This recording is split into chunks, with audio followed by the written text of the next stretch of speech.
بسم اللہ الرحمن الرحیم۔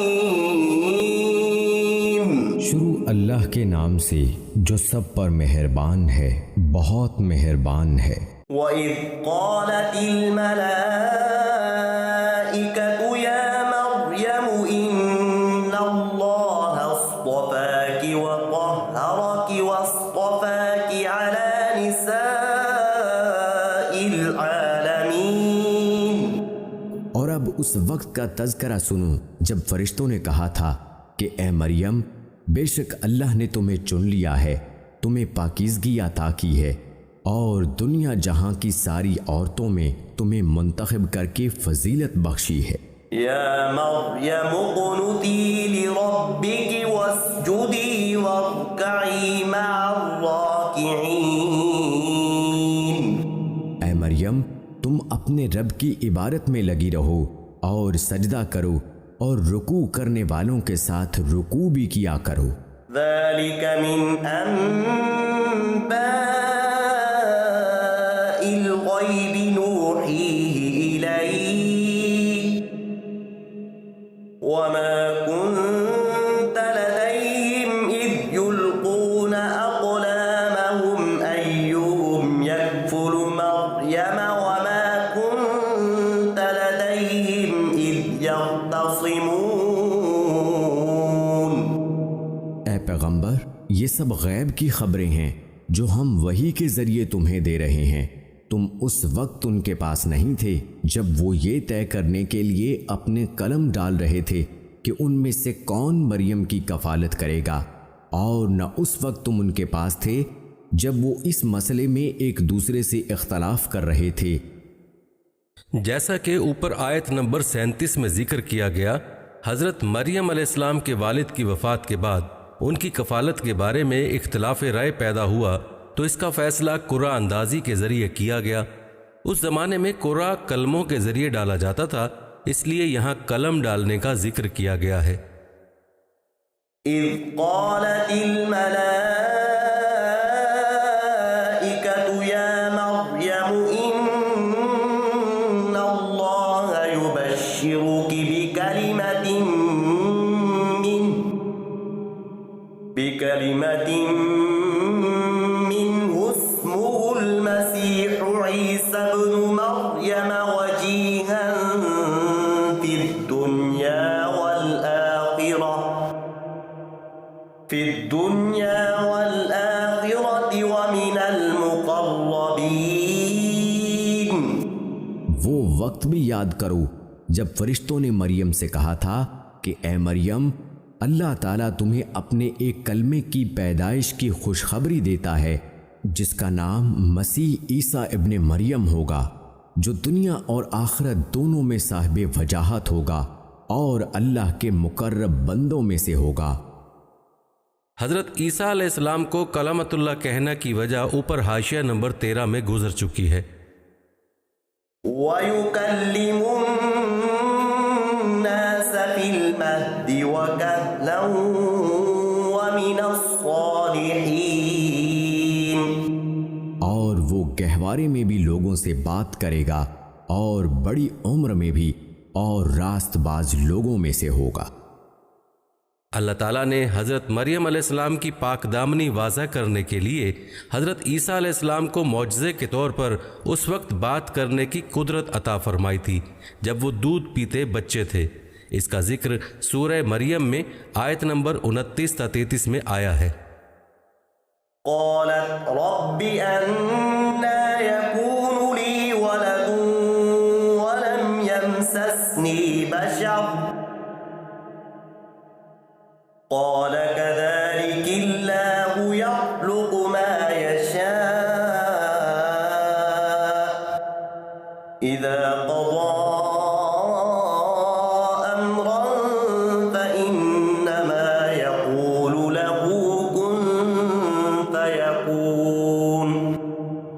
مریم نے کہا، پروردگار، مجھ سے لڑکا کیسے پیدا ہو جائے گا جبکہ مجھے کسی بشر نے چھوا تک نہیں؟ اللہ نے فرمایا، اللہ اسی طرح جس کو چاہتا ہے پیدا کرتا ہے، جب وہ کوئی کام کرنے کا فیصلہ کر لیتا ہے تو صرف اتنا کہتا ہے کہ ہو جا، بس وہ ہو جاتا ہے۔ وَيُعَلِّمُهُ الْكِتَابَ وَالْحِكْمَةَ وَالتَّوْرَاةَ وَالْإِنجِيلَ، اور وہی اللہ اس کو یعنی عیسیٰ ابن مریم کو کتاب و حکمت اور تورات و انجیل کی تعلیم دے گا۔ وَرَسُولًا إِلَى بَنِي إِسْرَائِيلَ أَنِّي قَدْ جِئْتُكُم بِآيَةٍ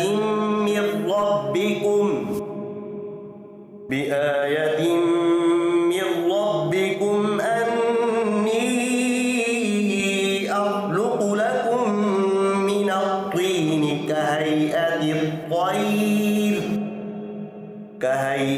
الطَّيْرِ فَأَنفُخُ فِيهِ فَيَكُونُ طَيْرًا بِإِذْنِ اللَّهِ وَأُبْرِئُ الْأَكْمَهَ وَالْأَبْرَصَ وَأُحْيِي الْمَوْتَى بِإِذْنِ اللَّهِ وَأُنَبِّئُكُم بِمَا تَأْكُلُونَ وَمَا تَدَّخِرُونَ فِي بُيُوتِكُمْ إِنَّ فِي ذَلِكَ لَآيَةً لَكُمْ إِن كُنتُم مُّؤْمِنِينَ۔ اور اسے بنی اسرائیل کے پاس رسول بنا کر بھیجے گا جو لوگوں سے یہ کہے گا کہ میں تمہارے پاس تمہارے رب کی طرف سے ایک نشانی لے کر آیا ہوں، اور وہ نشانی یہ ہے کہ تمہارے سامنے گارے سے پرندے جیسی ایک شکل بناتا ہوں، پھر اس میں پھونک مارتا ہوں تو وہ اللہ کے حکم سے پرندہ بن جاتا ہے، اور میں اللہ کے حکم سے مادرزاد اندھے اور کوڑھی کو تندرست کر دیتا ہوں اور مردوں کو زندہ کر دیتا ہوں، اور تم لوگ جو کچھ اپنے گھروں میں کھاتے یا ذخیرہ کر کے رکھتے ہو میں وہ سب بتا دیتا ہوں۔ اگر تم ایمان لانے والے ہو تو ان تمام باتوں میں تمہارے لیے کافی نشانی ہے۔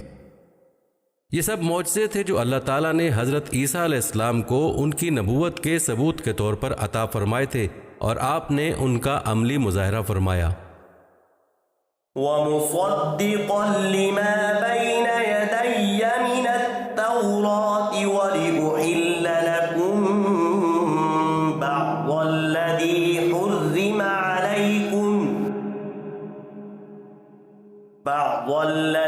حُرِّمَ عَلَيْكُمْ وَجِئْتُكُم بِآيَةٍ مِّن رَّبِّكُمْ فَاتَّقُوا اللَّهَ وَأَطِيعُونِ۔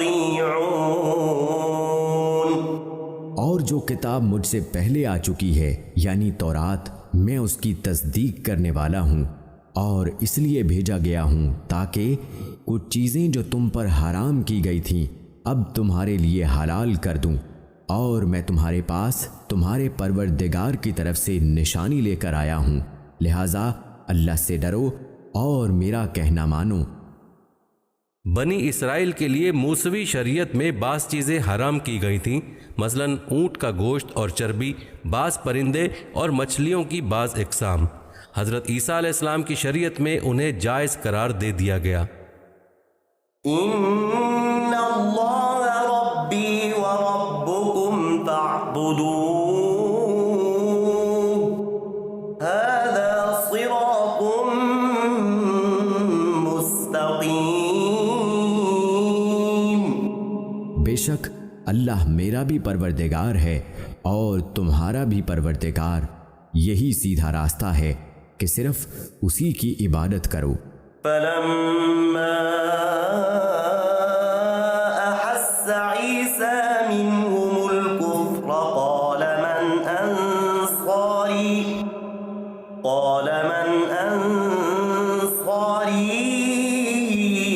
إِلَى اللَّهِ قَالَ الْحَوَارِيُّونَ نَحْنُ أَنصَارُ اللَّهِ آمَنَّا بِاللَّهِ وَاشْهَدْ بِأَنَّا مُسْلِمُونَ۔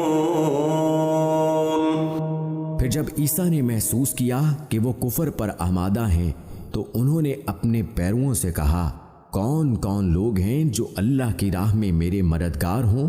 حواریوں نے کہا، ہم اللہ کے دین کے مددگار ہیں، ہم اللہ پر ایمان لا چکے ہیں اور آپ گواہ رہیے کہ ہم فرما بردار ہیں۔ حضرت عیسیٰ علیہ السلام کے صحابہ کو حواری کہا جاتا ہے۔ ربنا آمنا بما انزلت واتبعنا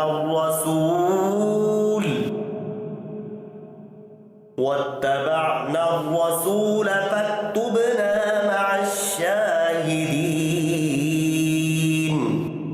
اے ہمارے رب، آپ نے جو کچھ نازل کیا ہے ہم اس پر ایمان لائے ہیں اور ہم نے رسول کی اتباع کی ہے، لہذا ہمیں ان لوگوں میں لکھ لیجئے جو حق کی گواہی دینے والے ہیں۔ وَمَكَرُوا وَمَكَرَ اللَّهُ وَاللَّهُ خَيْرُ الْمَاكِرِينَ۔ اور ان کافروں نے عیسیٰ علیہ السلام کے خلاف خفیہ تدبیر کی اور اللہ نے بھی خفیہ تدبیر کی، اور اللہ سب سے بہتر تدبیر کرنے والا ہے۔